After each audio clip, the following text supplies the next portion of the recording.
Hey, it's me, your boy Jason Ward from Freedom Train. Welcome back. Today's edition is going to be very, very, very important. Let me say that one more time. Today's edition is going to be very, very, very important in your wealth building strategy.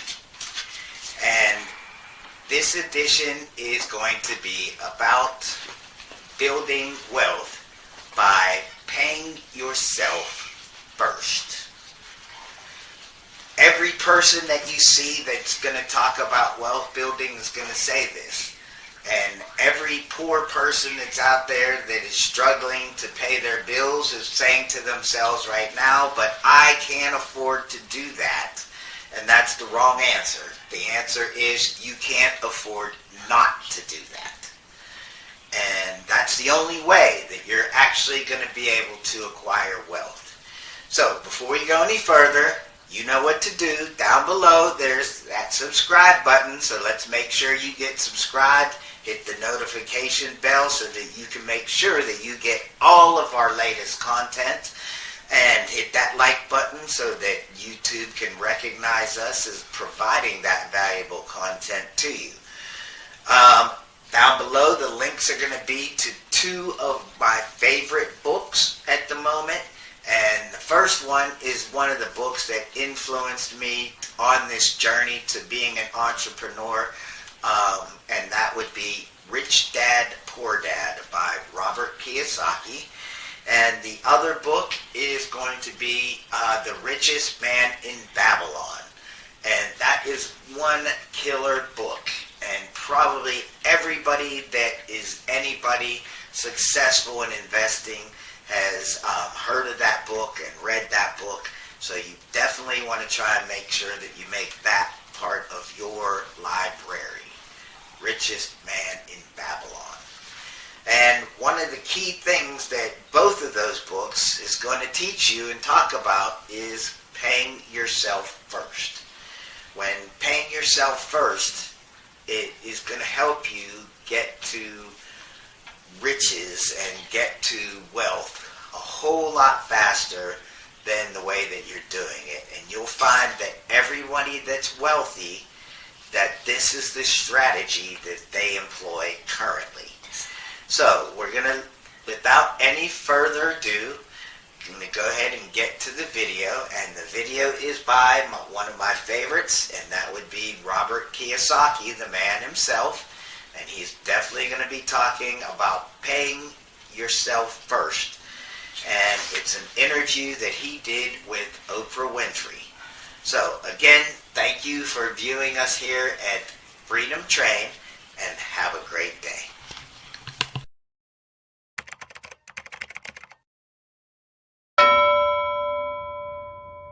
Well, let's go through some more of Robert's points about what he says. The rich teach their children that the poor and middle class do not. Main difference, you say, between the rich and poor lies in what we teach our children about That's money. correct. Really? Very much. And it's a mentality. It's a total way of thinking, right? Exactly. Yes. And it's really easy to change if you're willing to change the way you think. For instance, my poor dad was a very good man. For Japanese, he was 6'4", very smart, academic genius. But he always said to me, you know, go to school, get good grades, get a job, and work hard. Save money. And my rich dad said, well, if you want to be rich, that's not the way you do it. And he, instead of working for money, my rich dad taught me how to have money work hard for me. And that's why I've only had a job 4 years of my entire life. Other than that, either I'm building companies or I'm investing, and that's all I'm doing. Well, the subject of money is taught at home, not in school, you say, because most of us learn about money from our parents, and it's only good if you have a rich dad mentality. My message to people is, you know, why struggle for money when you don't have to? You know, it's that really simple if you have good advice. The problem is money is not taught in school. And so what we do is we oftentimes follow in our parents' footsteps. We may do different jobs, but we oftentimes follow in the same financial patterns. And my rich dad used to say, you know, he says, you can't end poverty by giving somebody money. Giving a poor person money keeps them poor longer. Yeah. And that's what breaks my heart, because I want to help people change the way they think about money. That's all it is. Yeah. And I think one of the most important things is that I noticed between my rich dad and my poor dad was the vocabulary. My poor dad was a PhD in education, very smart man, but he had the vocabulary of a school teacher. And my rich dad had the vocabulary of a rich man. And so when I say to people, what's the first What do you mean by vocabulary? Well, I know what the word means, but what kind of vocabulary?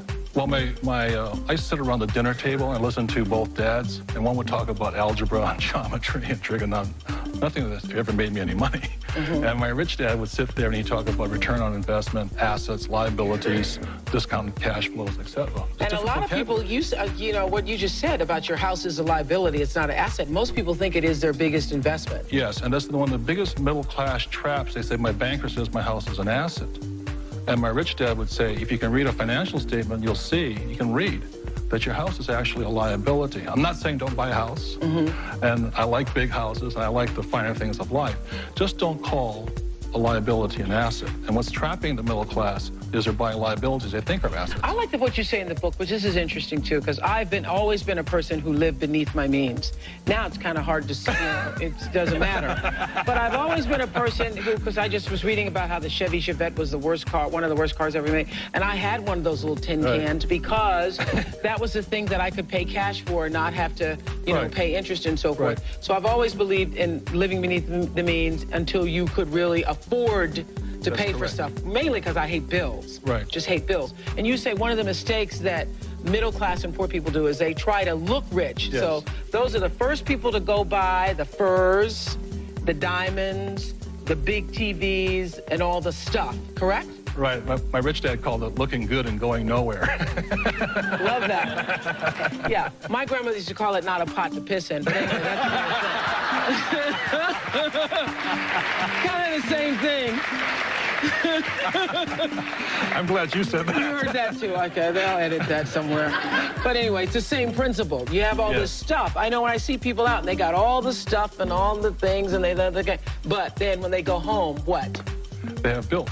They have bills. And they worry and their health goes down and, you know, it's not worth it. The thing that I think most people don't realize is that there's only two kinds of money problems, basically. One's not enough money and one's too much money. And they're both problems. And you really you have to know how to handle too much money, as I'm sure you do right now. Otherwise, if you... Watching it all the time. Had a bad week last week. Yeah. But it's a different problem. Yeah, it's a different kind of problem. Yeah. So when you have no money, you have to have a plan to eventually have plenty of money. And then when you have plenty of money, you got to shift plans. Yes. And so that's why people who win the lottery all of a sudden get all this plenty of money and they go broke again. And overwhelmed by it. Right. And they go because they've never understood how money worked. Well, one of the things you say is that the poor pay their bills first, the rich pay themselves first. That's a really tough one, but it makes people kind of crazy. Yeah. Because from Richest Man in Babylon says pay yourself first. But what most people do is they pay their bills first and they never pay themselves anything. And that's a discipline I had to get into, was I'll always pay myself first, even when I had no money. And when I have all these bill collectors calling me, I use them as inspiration. You know what I mean? Really? Oh, when they're hounding, the government's hounding you, bill collectors calling, because I've been broke, so I can understand what it feels like to be broke. When those guys are calling you, instead of shrinking and going into the shell and eating my pizza, I use it as motivation to go out and make more money. So I use my bill collectors as motivation. And that's why I paid myself first, even though sometimes What would you pay yourself? I always bought assets. I'd buy a house or I'd put money in the bank or things like this. But it was just a habit. Exactly what you're talking about. It's up here. It's about changing the way you think. That's what the whole book is about. That's it. Because we're our biggest asset. We're also our biggest liability. We are. Yeah, we are. I know. Yes. I read that. Thank you. Okay. During the commercial break, you said what? Stand up. Say it again. You say that you can pay yourself first, pay your bills second, but if you do that, you still can't afford to buy a house. You say you bought a house. How am I going to get somebody to loan me the money to buy a house when I can't fully pay my bills as I'm paying them now? When I'm paying the minimum payment, let's say that. How am he doesn't understand the principle of pay yourself first. Loan? He's with a lot of people out there who are saying, look, I got the bill collectors calling. I'm scared to answer the phone because I don't have the money. So how am I going to now give myself money first when I got these people knocking down my door? That's what all these people are shaking their heads to. Right. They're thinking easy for you to say from where you're sitting now. Well, I sell. I'm a salesman. I go to work every day and I try to sell more and more and more to make more and more money, but that money's still going to my bills, so I'm not getting called by the credit collectors. One thing that Paul said right there, he starts a home-based business. The tax laws are written against, tax laws are not equal. And if you want, what I'm saying is got to get educated here. So the tax laws are not equal. So if you're an employee and you work harder and harder, the government's going to take 50% no matter what. So by being a business owner, which is Paul did, he has tax advantages that the middle class and poor do not have. The taxes are the biggest expense in your life as a salesman. The more money you make, the more the government takes. So get control of your taxes first by setting up a home-based business. Take that tax savings now, pay down debt, and buy more assets in the real estate. And you said, well, I've got credit problems. I'm not going to be able to get a loan. Find a motivated seller. Find owner financing. There's all kinds of opportunities out there.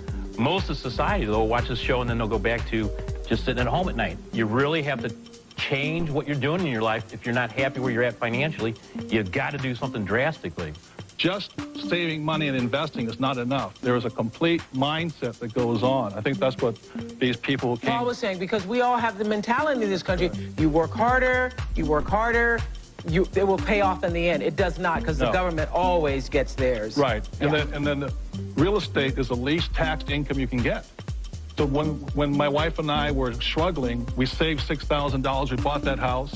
Thing went from $46,000 to $105,000. We had $50,000. But I think when people think of real estate, they think about the house that they would want to live in. So That's you not start it. out buying something that you wouldn't necessarily want, and you use that to build more income. And that's what she did. She bought 7. Build more income. That's my idea. I want to buy a 3-flat, live in the basement, rent off the top two apartments, Good, you're thinking. have them pay my mortgage for me. But I still need to come up with the original capital to buy the place. That starts with paying yourself first. See,